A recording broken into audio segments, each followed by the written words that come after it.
Bienvenido a educatina.com. En este video vamos a trabajar con la regla de la cadena para derivar funciones de varias variables. Por ejemplo, si una función depende de xy, pero x depende de u y b, y y depende de u y b, entonces la parcial de z con respecto a u será igual a la parcial de z con respecto a x por la parcial de x con respecto a u, más la parcial de z con respecto a y por la parcial de y con respecto a u. Si la misma función se desea derivar con respecto a b, entonces será parcial de z con respecto a x por la parcial de x con respecto a b, más la parcial de z con respecto a y por la parcial de y con respecto a b. Ahora fijemos nuestra atención en esta función c, que tiene una triple dependencia. W depende de tres variables, a su vez cada una de ellas depende de u y b, acá se observa, pero u y b dependen a su vez de una sola variable, de t. Obsérvese cómo queda la derivada. Db acá, de w con respecto a t, observe que se utiliza d porque la última variable acá depende de una sola variable, de t, no de dos variables. Hay que tener cuidado en que el símbolo parcial es cuando depende de varias variables, pero este símbolo derivada de la d es cuando depende de una sola variable. Obsérvese. Parcial de w con respecto a x por la parcial de x con respecto a u por la parcial de u con respecto a t. Obsérvese cómo se escribe porque es una sola variable. U depende de una sola variable. Más parcial de w con respecto a x por la parcial de x con respecto a b por la parcial de b con respecto a t. Más la parcial de w con respecto a y por la parcial de y con respecto a u por la parcial de u con respecto a t. Hago hincapié en la última, que se utiliza la d porque depende de una sola variable. Más la parcial de w con respecto a y por la parcial de y con respecto a b por la parcial de b con respecto a t, más la parcial de w con respecto a z por la parcial de z con respecto a u por la por la derivada de u con respecto a t, más la parcial de w con respecto a z por la parcial de z con respecto a b por la derivada de b con respecto a t. Bien, de esta manera queda claro cómo trabajar cuando una función depende de más de una variable.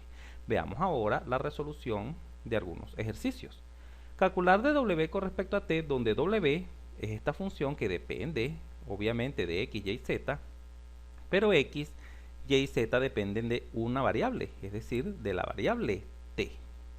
El primer paso es escribir la fórmula de w con respecto a t es igual a la parcial de w con respecto a x por la derivada de x con respecto a t, más la parcial de w con respecto a y por la derivada de y con respecto a t, más la parcial de w con respecto a z por la derivada de z con respecto a t. Vamos ahora a derivar con respecto a x esta función. La derivada de a la x es e a la x, por lo tanto queda y a la x.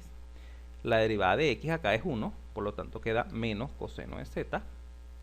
Y vamos ahora a derivar con respecto a y. Acá está. La derivada con respecto a y, la derivada de y es 1, por lo tanto queda e a la x. Y la derivada con respecto a y de esta parte es 0, porque no hay y. Pero acá la derivada del seno es el coseno de y. Ahora vamos a derivar con respecto a z. La derivada con respecto a z será x por la derivada del coseno, que es menos el seno de z, pero menos por menos es más, obteniendo x seno de z. Bien, luego derivamos cada una de estas funciones. La derivada de x con respecto a t es 3t cuadrado, se observa claramente. La derivada de y con respecto a t es 1 más 1 sobre t, que es la derivada del logaritmo de t y la de t, más acá la derivada de pi t es pi. Acá está. Finalmente sustituimos en la fórmula, acá está la sustitución, y este sería el resultado. Es relativamente sencillo, pero hay que tener cuidado en las derivadas que se van formando en la fórmula. Veamos este segundo ejercicio: calcular la parcial de z con respecto a u, donde z depende de x y x y y dependen a su vez de dos variables, de u y b. Parcial de z con respecto a u es igual a la parcial de z con respecto a x por la parcial de x con respecto a u, más la parcial de z con respecto a y por la parcial de y con respecto a u. Vale decir que el denominador siempre se repite en el numerador en la fracción inmediata. Obsérvese, acá con respecto a y, acá con respecto a y. Es un dato importante para la formación de la fórmula de la derivada en cadena. Vamos ahora a derivar. La derivada con respecto a x es 2xy, acá está. La derivada con respecto a y de la función sería x cuadrado menos 3y cuadrado. La derivada de x con respecto a u, acá la parcial de x con respecto a u es 1. Y la parcial de y con respecto a u sería menos 2. Luego sustituimos en la fórmula. Acá está parcial de z con respecto a x por la parcial de x con respecto a u, más la parcial de z con respecto a y por la parcial de y con respecto a u. Podemos realizar algunas operaciones como la propiedad distributiva y obtenemos el resultado, que sería este que está acá. Si quieres aprender más, no dejes de ver nuestros videos y no olvides suscribirte a nuestro canal y compartir este y otros videos con tus amigos.